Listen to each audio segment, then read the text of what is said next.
বিচার চাই। আমার বোন কবরে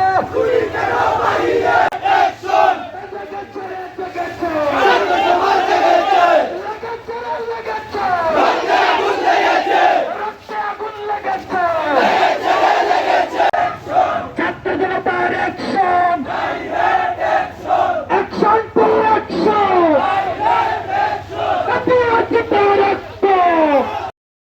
ভয়াবহ হবে। আমরা আরো একবার গত বছর মানববন্ধন করেছিলাম পুলিশের আস্তানা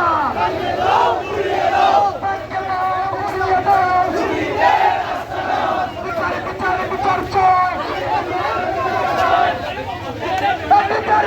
বিচার চাই। আমার বোন কবরে খুনি কেন বাহির? নিহত নাফিসা জান্নাতের ভাই হাফিজ রাজিমকে গত 12 তারিখ আমার বোন নিখোঁজ হয়েছে। তো তাই অনেক খোঁজাখুঁজি করছি, পাইছি না। গতকালকে তাই লাশ আমরা বাড়ি সাইডে পাইছি। তো প্রথম দিয়ে আমি আমার বোনের লাশটা দেখছি, দেখা পরে আমার ঘরের সবরে কইছি, পড়াশোনার লগে আমার যোগাযোগ আছিল। আমি ফুলাউড়ার থানার এসআই সাহেবরে ফোন দিছি, তাই নাইছেন আয়া দেখছেন। এবং আইজও আমরা আরো পুরা তথ্য পাইছি, যেখানে তাই লাশ পাওয়া গেছে এর আশেপাশে দুপুরের মধ্যে। তাই আমার বোনকে যেইভাবে অপহরণ করে হত্যা করা হয়েছে, আমি প্রশাসনের কাছে জোর দাবি চাই, আমার বোনের হত্যাকারীর ফাঁসি চাই। যদি আমার বোনের হত্যাকারীর ফাঁসি না হয়, তাহলে এই এলাকায় আমার অনেক অনেক বোন আছে যারা এই স্কুলে পড়েন, এই এমএ গণি কলেজে পড়েন, তাদেরও নিরাপত্তা নাই।